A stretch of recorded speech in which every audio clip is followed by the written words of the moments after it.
Mheshimiwa Spika. Jambo Agnes. Jambo. Uko wapi? Dar es Salaam. Mimi niko Kongwa bwana. Upo Kongwa nyumbani? Niko nyumbani bwana. Hongera, ndio umeanza kujikarantini ama? Mdogo lazima tufuate ushauri, sio kwamba tutajifungia, lakini umakini muhimu. Sasa Mheshimiwa Spika, jana Mheshimiwa Mbowe alitoa agizo kwa wabunge wenzake kwamba hawatohudhuria tena vikao vya bunge. Pengine sasa kwa upande wa bunge hii itaathiri vipi? Na ninyi mmelipokea vipi hili swala? Sisi tumelipokea kwa mikono miwili, halitushangazi. Hawa wenzetu kwa kila jambo lazima waweke upinzani. Hata liwe ni janga, wao lazima watafute namna ya kucheza siasa na kuweka upinzani, jambo ambalo halina maana hata kidogo. Wabunge ni timu moja. Wewe huwezi kuamrisha katika timu, unatoa tu wachezaji wangu tokeni, bila hata kujadiliana na wenzako, kukaa mkazungumza. Na hii ndio dictatorship ambayo inazungumzwa kwenye chama cha Chadema, kwamba amri na hizi na matatizo kwa ujumla wake. Ni kujibu swali lako. Amri yake hiyo haitubabaishi chochote. Ndio. Kwa sababu wabunge wa CCM ni zaidi ya 80%. Kwa hiyo wana uwezo wa kukaa na kuendesha bunge bila wasiwasi wowote. Ndio. Swala la corona ni janga la dunia.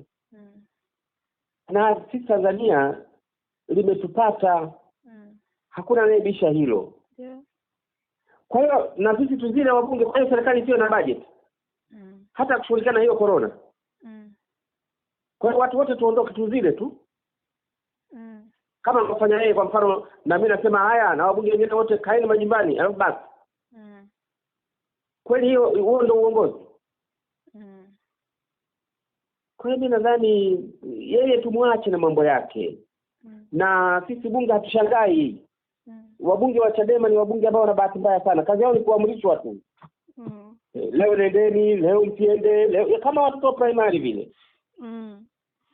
Wana bahati mbaya sana wabunge wa Chadema. Na wanalalamika sana kama spika wao. Kimya na ndio maana unaona hiki chama mara watu wahame, mara yani habadilishi tabia huyu bwana. Ndio. Ya kuwa na uongozi wa pamoja, uongozi wa kujadiliana na wenzako, kuona nini hakifanyike. Hivi nani anataka kuona mtu anakufa? Bwana nyinyi hapo TV hamjafunga studio. Somehow lazima maisha yaendelee. Hatuwezi kudesign wote, yani tukanyoosha tu mikono basi. Haiendi hivyo. Tunazidi kuombea Mungu. Wenzetu wametangulia. Na kumbuka, si lazima kwamba kila aliyepata virusi hivi kwa wabunge amepatia ndani ya ukumbi wa bunge. Wabunge ni watu wanaosafiri sana. Shanti ni kubwa, hasa Dar es Salaam, Dodoma kubwa sana. Na wanakutana na watu wengi. Na ile jambo la kuambia watu wabadili tabia, kubadili tabia sio jambo rahisi. Wengine hata ukimwambia mara 10, yani kubadili tabia inakuwa ngumu. Kwa hiyo ni jambo la taratibu, watu wanazidi kuelewa, tunazidi kuona hata sisi wenyewe kama jamani. Tusipobadili tabia matokeo yake ndio haya. Lakini mwisho wa siku lazima tuombe Mungu kama rais wetu alivyotushauri. Na sisi tunajipanga kumaliza kazi ya bunge haraka iwezekanavyo. Lakini Mheshimiwa Spika, licha ya Mheshimiwa Mbowe kutoa hilo kwa viongozi wake, lakini alitoa ushauri pia kwa wabunge wengine wa Chama cha Mapinduzi, lakini pia akaona kama ikiwezekana na bunge pia liangalie namna ya kufanya vikao vyao kwa zile kamati maalum. Huo ushauri wake alimtolea wapi? Kulingana na taarifa yake aliyoitoa jana, alishauri pia kwa wabunge. Yaani yeye yuko Dar es Salaam huko anashauri mambo kwenye Twitter, kwenye WhatsApp, kwenye nini, na kuamrisha yuko Dar es Salaam kweli? Wewe ukawa na wenzako mkazungumza. Mimi nakwambia sitaki kuingia sana, lakini ana uongozi ambao una mapungufu sana. Uongozi wake ni wa kibabe. Sasa ubabe huo awafanyie wabunge wake wa Chadema, haina shida. Lakini hawezi kulifanyia bunge. Hawezi kulifanyia bunge hata kidogo. Kwa hiyo Mheshimiwa, hatufanyi kwa sababu tunataka. Ni wajibu wa kitaifa huu. Ni wajibu wa kikatiba. Mbowe huyu tukiachia serikali ianze kutumia fedha bila kuwa imepitishwa bungeni, huyu atakuja na hoja kusema kwamba serikali inatumia fedha bila kupitishwa na bunge. Lengo lao ni kutengeneza crisis katika nchi. Tunayo crisis ya corona, wao wanapita crisis nyingine. Kwa hiyo Mheshimiwa Spika, labda ikitokea Mbowe akataka mkae na ninyi, mtakuwa tayari kupokea mawazo yake kama ambavyo? Wala sipo tayari tena, yeye aendelee na hizo methodology zake, kwa sababu katika muda mfupi ujao tutamaliza bunge. Hakuna mashaka. Tutamaliza bunge na kila kitu tutakuwa tumemaliza. Katika muda mfupi uwezekana, kwa kuzingatia kwamba tuna tatizo la corona.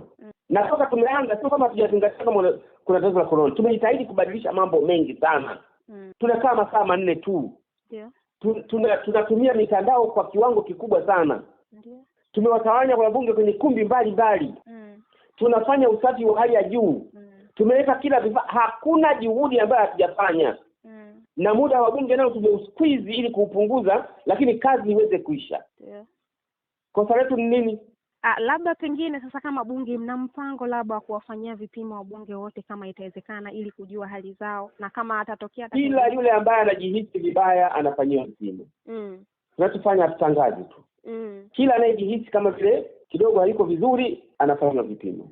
Ndio. Ndio. Okay, siku za hivi karibuni mlitangaza kwamba mbunge wenzenu amepata maambukizi ya virusi vya corona. Pengine hali yake ipoje mpaka sasa hivi?